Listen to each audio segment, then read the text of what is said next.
and I call the honourable member for Macarthur. Thank you, Deputy Speaker. I rise today in support of a crimes legislation Amendment Bill 2015, which delivers on the government's commitment to tackle crime and make our communities safer. This amendment bill provides law enforcement agencies with the tools and powers they need to do their job by ensuring Commonwealth laws are robust and effective in targeting criminals and reducing the heavy cost of crime on our local communities. The bill contains a range of measures across various Commonwealth Acts, including measures to implement tough penalties for gun-related crime, increase the operation and effectiveness of serious drug and precursor offences, ensure our criminal offence regimes are robust and effective, ensure efficient arrangements for administering criminal law and related provisions, and increase penalties for forced marriage offences. I'd like to commend the member for Ryan for the way she spoke in relation to forced marriages. She spoke in depth, gave some great examples. It's totally unacceptable. It is a despicable act, and it shouldn't be, and our society shouldn't tolerate that in any way. So I commend the member for Ryan for her words in the speech today. Today, Deputy Speaker, I'd like to focus primarily on the measures in this bill that tackle gun-related crime and increase the operation and effectiveness of serious drug and precursor offences. Before becoming a politician, I served as a sergeant in the New South Wales Police Force for more than 25 years. Due in part to my police background in the police force, I now sit on two parliamentary law enforcement committees.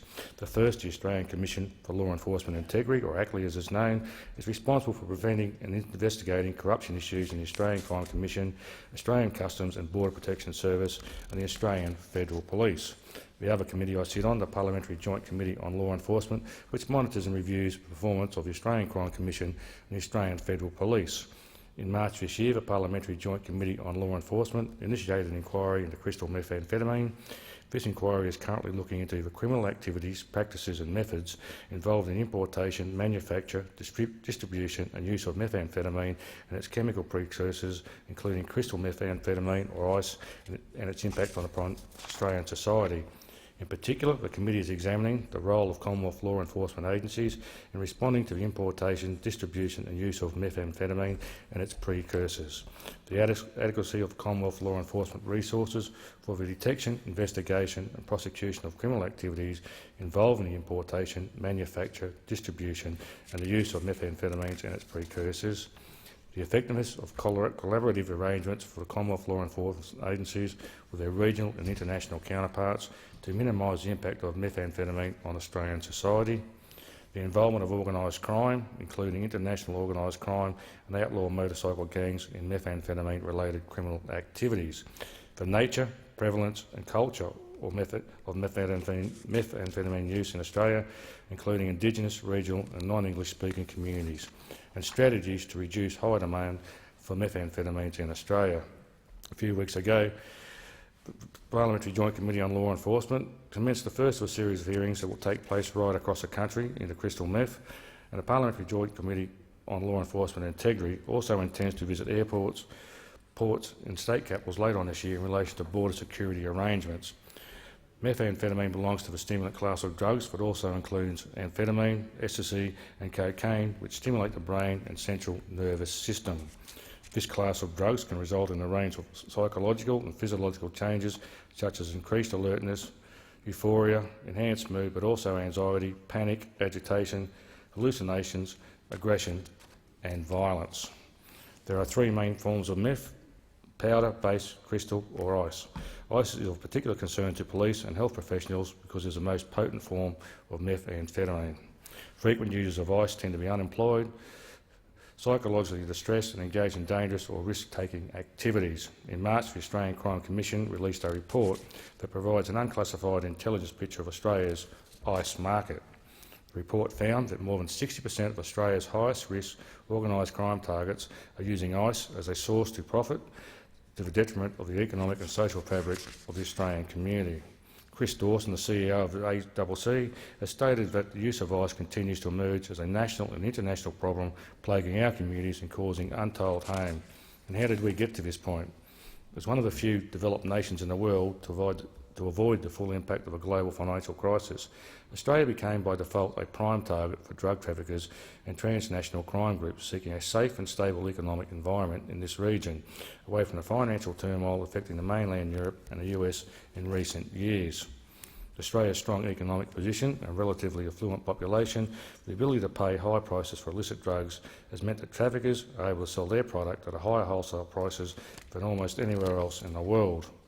According to the United Nations Office on Drugs and Crime, the average street price per gram for ice is $80 US. In Australia, it is $500 US, 6 times the price. Added to this, these criminal organisations are earning Australian dollars, allowing to benefit from historically high exchange rates when transferring their criminal proceeds back into foreign currency. Consequently, crime in Australia has become so lucrative that competing criminal organisations are using increasingly aggressive tactics in order to capture the market, such as bribing, corrupting or coercing public officials who hold positions that enable them to facilitate criminal activities. The problem has become so significant that the ACC conservatively estimates that organised crime costs Australia $15 billion a year and is now, and I quote, part of the everyday lives of Australians in ways that are unprecedented. The new troubling area that Australia finds itself has meant that law enforcement committees, like the ones I sit on, are becoming increasingly important in ensuring that our law enforcement agencies are safeguarded from the corruptive forces of the drug trade.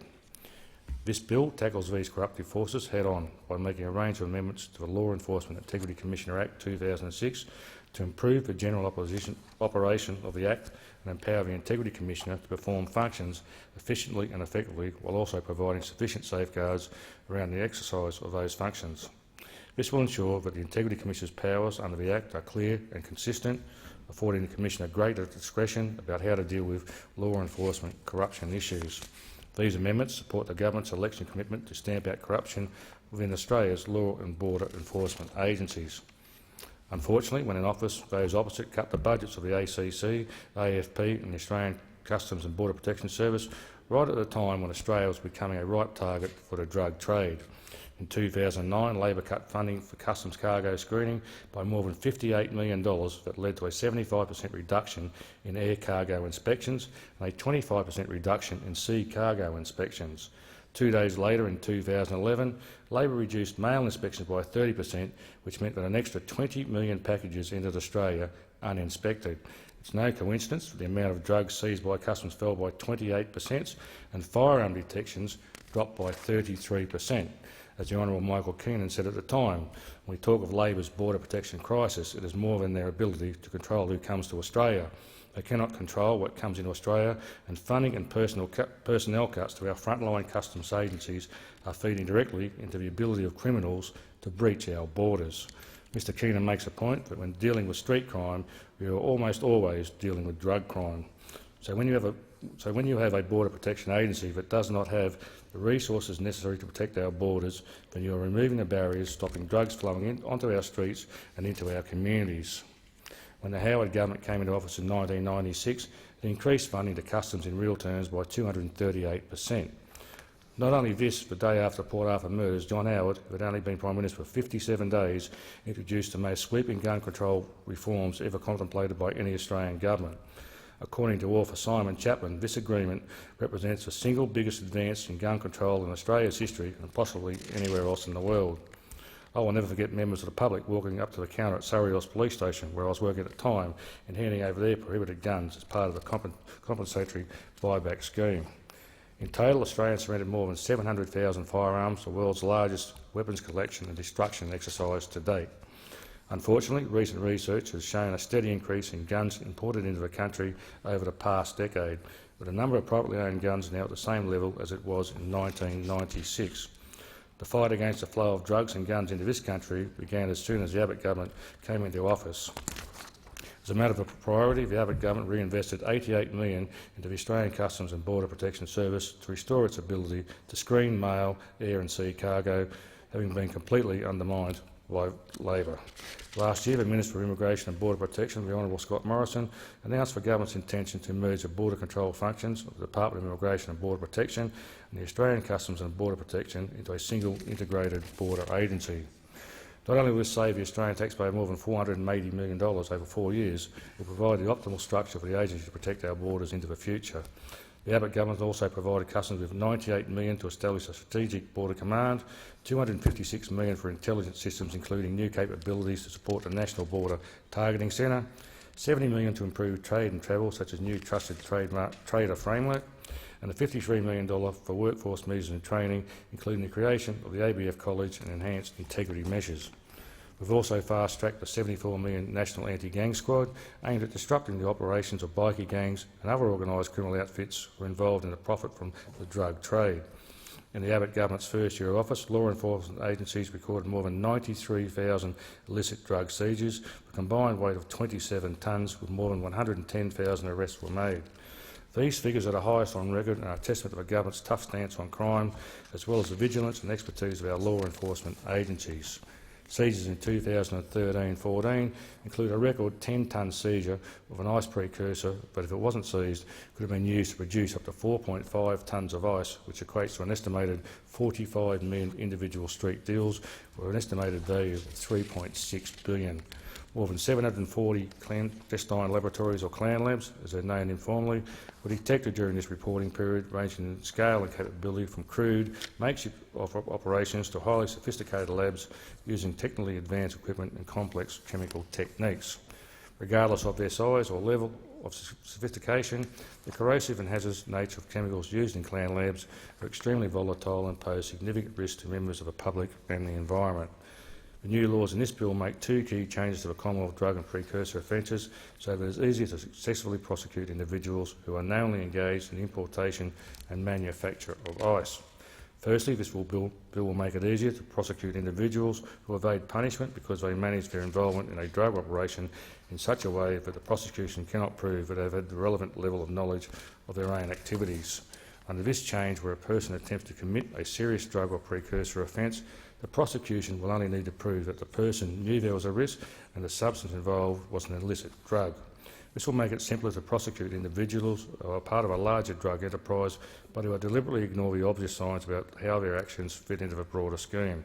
Secondly, the laws in this bill will simplify the offences for importing chemicals used to manufacture illicit drugs.